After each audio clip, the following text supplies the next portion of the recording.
Spider-Man is out only for the PS5, and you know what that means.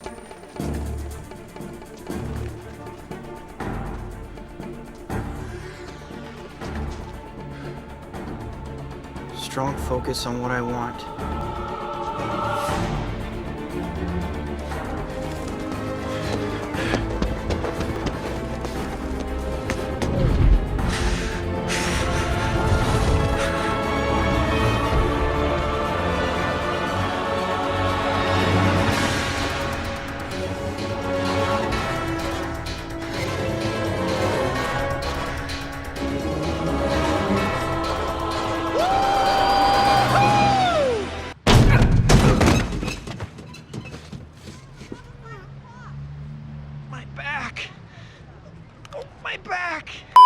Spoiler alert, brace yourself for my review on Marvel Spider-Man 2.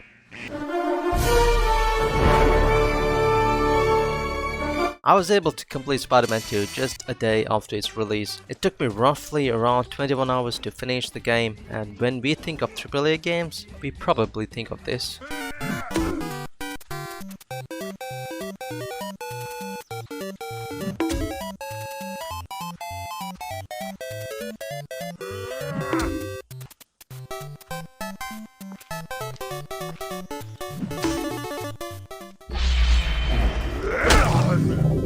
That's for my friend. Yeah, I know, Ubisoft, am I right? Marvel Spider-Man 2 is actually a top-tier story-driven game. It's top tier with the cherry on top, with the best reversals, and I mean the best.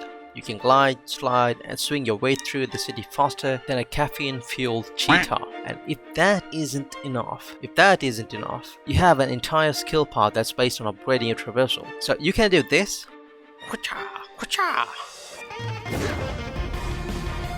or this, or even this, my friend.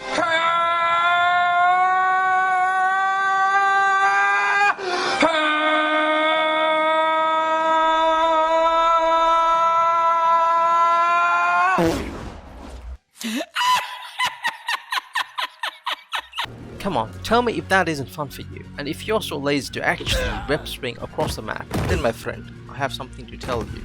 Don't worry about a thing. Every little thing is gonna be alright. This game is built for the PS5, so it takes the power of the PS5 to load faster than the previous titles. And I mean load faster as in you can easily fast travel almost instantly. I don't know about you, but to me that's fucking excellent. Now in the first hour of the game, you'll be treated to playing both the Spideys, the dynamic duo, saving the city from Mr. Sandman with some explosive moments as you both work together to stop him and help the good citizens of New York by pulling them out of the sand. Hospital. This dude will never stop hating Spider-Man. I gotta tell Spider-Man. Let's just carry him to safety.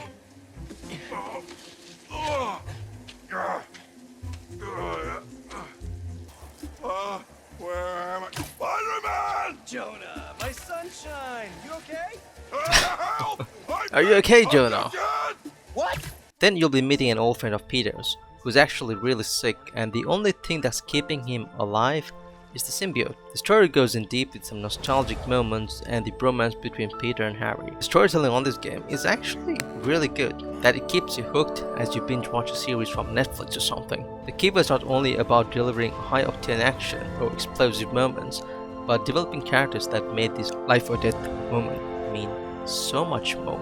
Of course, there's only a few games that does the storytelling really well, like Uncharted 4, Days Gone, Red Dead Redemption 2, or God of War. This just highlights on how reliable Sony has become when it comes to delivering single-player games. Alright, let's get back to the story. Peter will then be the one to battle with the symbiote while trying to figure out on how to remove the black goo off him. However, you can choose between Miles or Peter freely in this game. Just glad to have you back, man. Just look at how fast I can switch.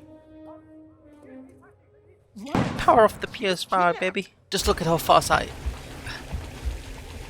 Power of the PS5, baby. And I mostly chose Peter because it shows how Peter's abilities change. Come here! Ooh. Bam! This is so much fun. Tell me where he is. Tell me, where is Spider-Man? Oh, you do not want to mess with me. Oh, there you go. Oh, big guy, you're dead too. Boom! Oh, the combat is so satisfying. Like, honestly, playing the symbiote is so awesome. I freaking love the abilities, man.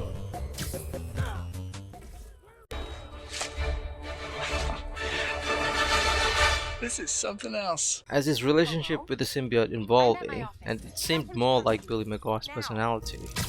Why can't anyone take care of themselves? It's always up to me. You know exactly what that means.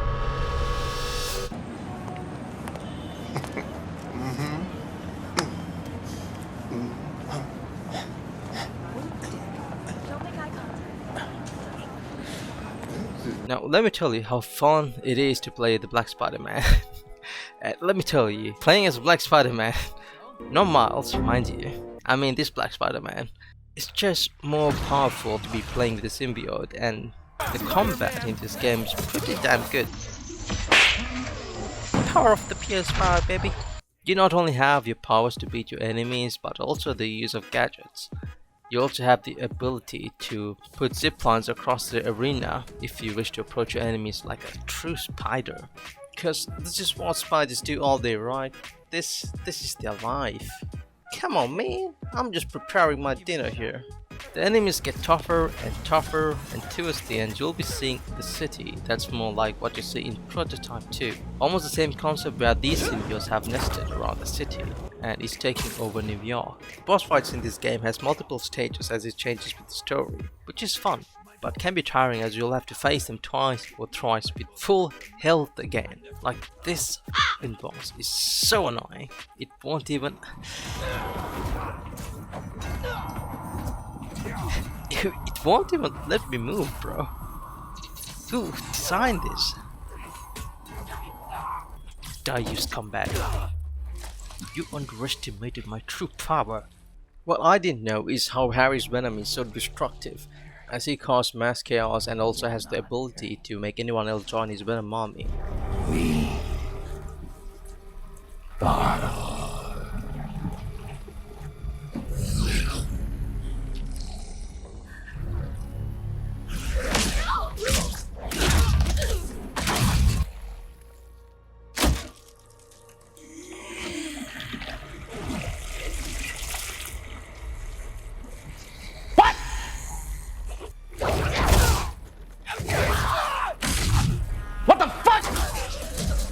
Now for me, as I grew up watching the old Spider-Man movies with Tobey Maguire, I always knew Harry for being the next Green Goblin, and Flash or Eddie being Venom. But this version of Harry and Venom actually evolves into something else. What the devil? He can freaking fly!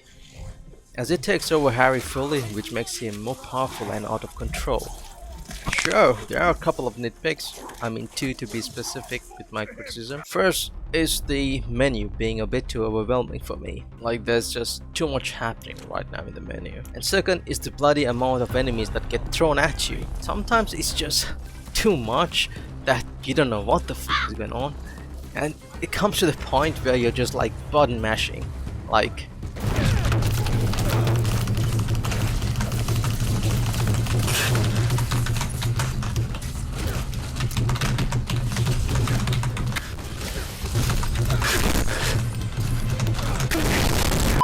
Oh, I forgot to mention, I actually didn't like playing as Mary Jane with her little taser and stealth mission.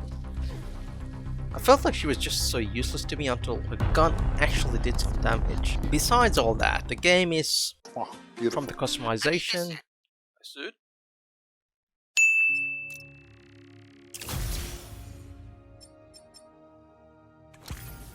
story and gameplay, they have delivered yet again the best Spider-Man / superhero game. It will keep your eyes glued to the screen and your hands tucked to the controller. Maybe even put a smile on your face or make you feel all emotional towards the end. And speaking about the endings, no! Miles Morales takes over the Spidey mantle, while Peter Parker, well, let's just say that he's ready to retire from the superhero game. Big city. I can handle it.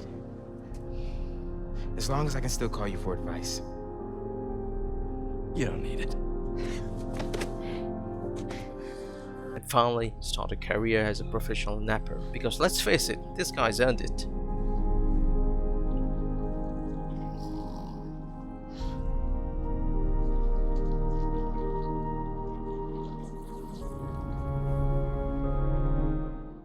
Marvel's Spider-Man 2 swings its way to an epic 8.5 out of 10 in my book.